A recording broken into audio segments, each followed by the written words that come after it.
Sud Radio André Berkoff. Ça balance pas mal. Berkoff dans tous ses états, ça balance pas mal sur Sud Radio. Alors rappelez-vous, c'était le lendemain du 6 janvier 2021.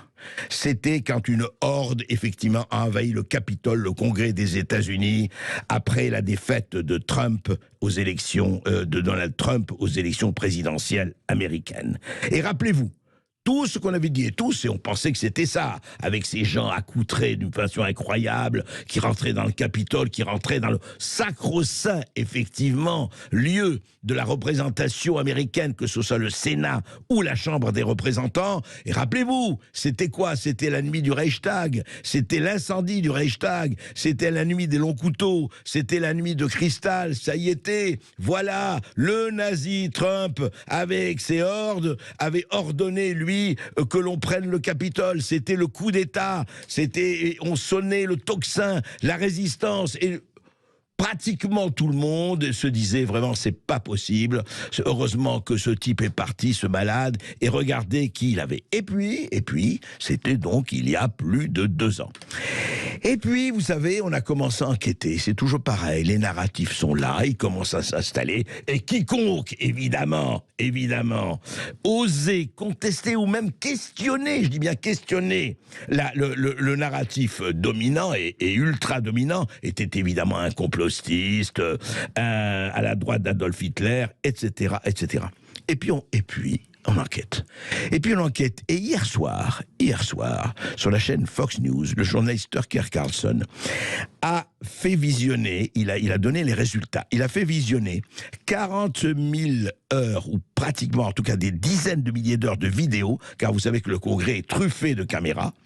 Donc, ils ont tout regardé. Ils ont pris effectivement du temps de regarder, des mois pour regarder ce qui s'est littéralement et vraiment passé ce fameux jour du 6 janvier 2021 au Capitole, que l'on a annoncé comme cette tentative de coup d'État, la première dans l'histoire américaine.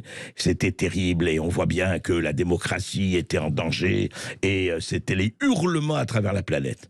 Eh bien écoutez, le narratif, c'est pas du tout celui-là. Stanislas Berton, bonjour.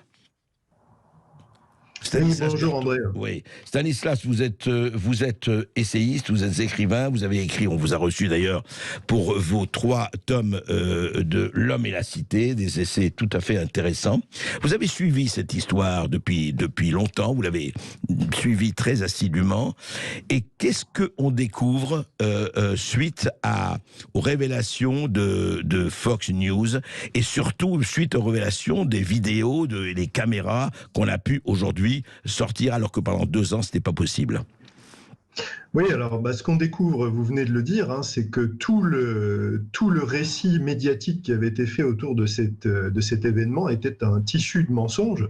Et je tiens quand même à préciser au départ qu'on doit ces éléments au nouveau président de la Chambre, hein, Kevin McCarthy, qui est le nouveau président de la Chambre des représentants, et oui, qui a donné aux équipes de Tucker Carlson accès à tous ces éléments de vidéosurveillance qu'on n'avait pas auparavant. Et c'était interdit avant, on ne pouvait pas les consulter, c'est ça? En tout cas, ils avaient refusé. Donc l'ancienne présidente, c'était Nancy Pelosi, on va voir le rôle qu'elle a pu jouer dans ces événements, oui, refusait de donner accès aux journalistes. Donc maintenant, on a ces vidéos qui ont été données grâce au changement de majorité à la Chambre des représentants. Et donc, ce qu'on découvre, en fait, on le savait, ceux qui avaient suivi ça depuis le début le savaient déjà. Aujourd'hui, on le voit pour le grand public, on va dire.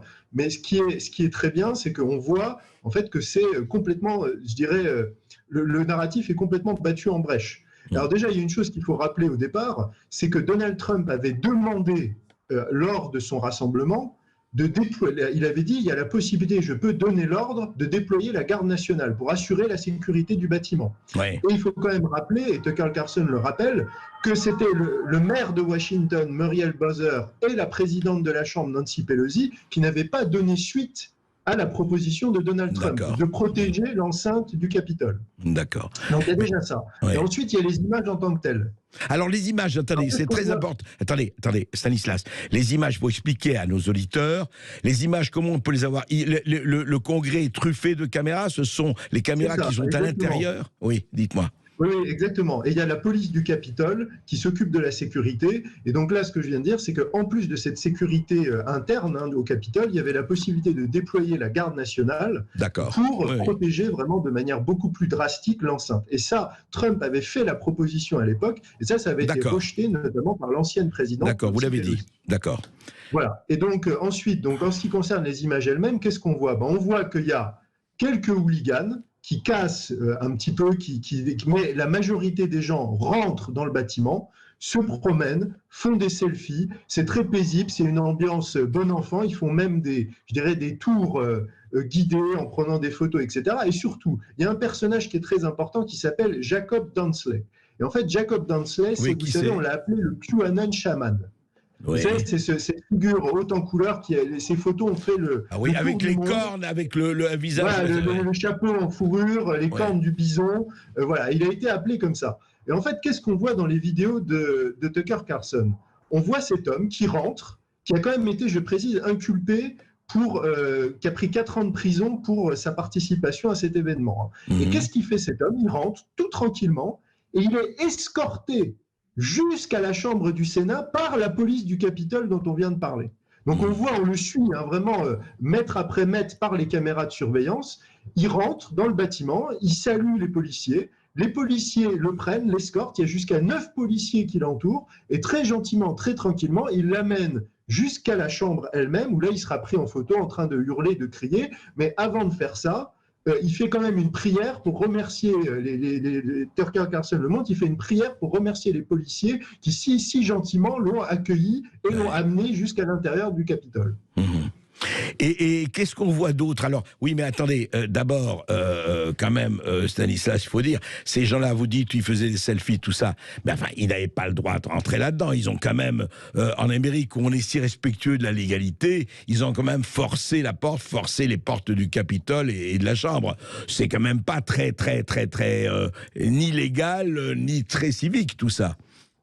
Alors ça, vous abordez un point qui est très intéressant, c'est ce qu'on voit aussi dans ces vidéos, c'est le rôle d'agent provocateur. Parce que ça, il y a quelque chose qui a été révélé, alors à la fois par ces vidéos et par le comité du 6 janvier, c'est le rôle d'agent provocateur durant cette manifestation. Il y a un personnage dont on n'a quasiment jamais parlé qui s'appelle Ray Epps. Ray Epps, c'est quelqu'un qui est sur place, qui a été entendu par le comité du 6 janvier. Et Ray Epps, on le voit très clairement sur de nombreuses vidéos, il incite les gens à rentrer dans le Capitole. C'est-à-dire, il dit il faut rentrer dans le Capitole, et il commence à pousser sur les barrières, etc. Et on voit après qu'à sa suite, il y a beaucoup de gens qui ouvrent les portes, qui poussent les portes, et après, on va dire, dans le sillage de ces quelques personnes, il y a la masse des manifestants qui étaient là. Des manifestants qui s'engouffrent. Et c'est intéressant le rôle de Ray Epps, parce que Ray Epps, il est identifié sur les vidéos, il a été identifié, il n'a jamais été inquiété par le FBI. Jamais inquiété par le FBI, alors qu'il a été identifié, on le voit sur toutes les vidéos et on voit son action. Et surtout, le comité du 6 janvier l'a interrogé, l'a interpellé sous la pression. Qu'est-ce que vous faisiez là? Et il a dit non, je n'étais pas là, je suis rentré à mon hôtel. Et ce qui est intéressant, c'est parce que comme l'enquête a été menée, on a les comptes rendus de ses textos et de ses communications. Et alors qu'il prétend devant le comité qu'il est rentré chez lui à l'hôtel, on a un texto qu'il envoie à son neveu où il dit « Je suis sur place, on est en train de rentrer dans le Capitole, et d'ailleurs, c'est moi qui ai tout orchestré. » Il dit en anglais, littéralement « I orchestrated it ». Donc ça, c'est quand même quelque chose de très, très important qu'on retrouve et qui est aujourd'hui évoqué. Mais il y a plein de choses qui sont autour de cette... Et les vidéos, Stanislas Berton, montrent ce que vous avez vu. Vous avez regardé complètement l'émission de Fox News d'hier soir. Les vidéos montrent beaucoup de choses de ce genre, enfin de... oui, tout à fait. Mais il y a pas que... on voit vraiment les gens qui poussent. On voit clairement qu'il y a vraiment des agents qui entraînent le peuple. Et on voit aussi des gens, par exemple, qui tiennent les portes ouvertes. C'est-à-dire, ça, c'est assez frappant. On voit qu'il y a les portes, il y a même la police qui essaye un petit peu de faire son travail, mais on voit qu'il y a des gens qui maintiennent les portes ouvertes et qu'il y a beaucoup de choses qui sont faites vraiment pour faire rentrer les gens à l'intérieur du Capitole. Donc il y a vraiment ce rôle d'agent provocateur, et Tucker Carlson le souligne dans son segment, c'est le rôle exact, c'est quel rôle a joué la communauté du renseignement et notamment le FBI dans cet événement, parce qu'ils étaient avertis, ils savaient qu'il allait y avoir une manifestation, Trump avait proposé de déployer la garde nationale, et on voit clairement des gens qui incitent vraiment le vous voulez dire que le FBI était au courant, bien sûr, qu'il allait y avoir une manifestation devant le Capitole. Bien sûr, et puis vous savez, aujourd'hui, comment c'est avec les moyens de surveillance modernes, on a accès au bornage des téléphones, au contenu des SMS, on peut suivre les emails, etc. Donc oui, tout ça a été fait. Mais il y a... Alors, Stanislas, qu'est-ce que ça a entraîné? Il faut rappeler aussi à tout le monde, aux éditeurs, à tout le monde, qu'est-ce que ça a entraîné, cette affaire du 6 janvier? Je crois qu'il faut rappeler, parce qu'il y a eu quand même des conséquences très, très fortes. Oui, exactement. Il y a eu des conséquences très fortes. Donc, il y a déjà beaucoup de gens qui ont participé, qui sont rentrés, qui ont été emprisonnés. Les prisonniers du 6 janvier, d'ailleurs, Donald Trump, plusieurs fois, leur a rendu hommage, les a salués avec des peines de prison très, très lourdes. Je veux dire, des années de prison. Jacob Densley, dont je parlais, a pris 4 ans de prison, ce qui est vraiment énorme. Oui, mais alors, attendez, je vous interromps quand même. Comment il se fait que Jacob Densley a pris 4 ans de prison, alors que selon ce que vous dites, enfin, ce que montrent les vidéos, il était plus ou moins, je ne dirais pas de mèche, mais vous dites très bien qu'il a été escorté par les policiers jusqu'à la Chambre des représentants. Donc, s'il était de mèche, comment ça se fait qu'il a attrapé 4 ans de prison? Ça c'est toute la question que soulève Tucker Carlson, c'est qu'il est condamné pour des faits d'obstruction. Je crois que la condamnation, c'est obstruction d'une réunion officielle ou quelque chose comme ça. Oui. Et en effet, donc je dirais la contradiction, c'est s'il a obstrué quelque chose, pourquoi les policiers n'ont pas essayé de l'arrêter, de l'empêcher d'agir? À savoir, ça c'est quelque chose qu'il faudra aussi voir. Et donc, si vous voulez, ce qu'il y a eu aussi politiquement, ça a beaucoup joué, j'imagine aussi, sur les élections. Enfin, pas les élections Trump, là c'était fait, mais ça a joué dans le climat politique américain de l'époque. Oui, tout à fait, mais c'est surtout, en fait, ça a permis d'attaquer Trump. Donc, il y a quand même eu une volonté de dire on va faire une procédure d'impeachment contre Trump et on va l'empêcher de se représenter. On va mettre une procédure criminelle contre Trump pour incitation à prendre d'assaut le Capitole. Donc en fait, cette opération, elle a surtout servi, et notamment le comité du 6 janvier, le comité d'enquête, la commission d'enquête, a surtout été, ça a été très reproché, instrumentalisé pour empêcher Donald Trump, et là on voit qu'il a annoncé sa candidature qui se représentait là pour 2024. Il semblerait que c'est surtout visé à empêcher Donald Trump de se représenter en le représentant comme un danger pour la démocratie et qui est une condamnation pénale de son rôle, soi-disant rôle, dans cet événement. Et Stanislas Berton, juste, qu'est-ce qui peut aujourd'hui, que peut changer la révélation de ces milliers d'heures de vidéos? Ce que ça peut changer, c'est que c'est en train, une fois de plus, c'est encore un clou de plus dans le cercueil des médias de masse. Donald Trump disait toujours médias de masse, les médias de masse sont les ennemis du peuple. Là, les Américains se rendent compte qu'une fois de plus, on leur a menti, on a présenté les choses en fait de manière extrêmement biaisée. D'ailleurs, le segment de Tucker Carlson montre très très bien comment il y a eu un choix des images par les médias de masse pour, je dirais, rendre beaucoup plus violent et beaucoup plus agressif l'entrée en fait, des manifestants dans le Capitole. Il y a une vraie propagande médiatique et ça, c'est très important parce que au-delà de l'événement du Capitole, c'est une méthode qu'on retrouve toujours, et vous la dénoncez d'ailleurs dans votre émission régulièrement, c'est comment les médias de masse manipulent l'opinion publique. Et comme vous l'avez dit très justement, après il y a enquête. Après, le soufflet médiatique retombe et en fait, on se rend compte qu'il y a eu des mensonges. Il y a un autre exemple de ça, c'est par exemple, il y a eu un policier qui s'appelait Brian Sicknick, qui est mort durant la journée. Et les médias de masse ont dit, regardez, il a été tué, massacré par des Trumpistes assoiffés de sang, ce pauvre policier.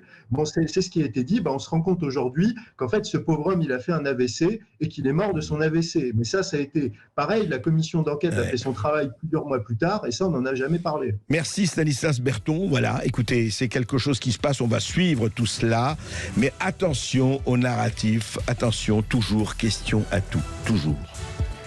Merci André.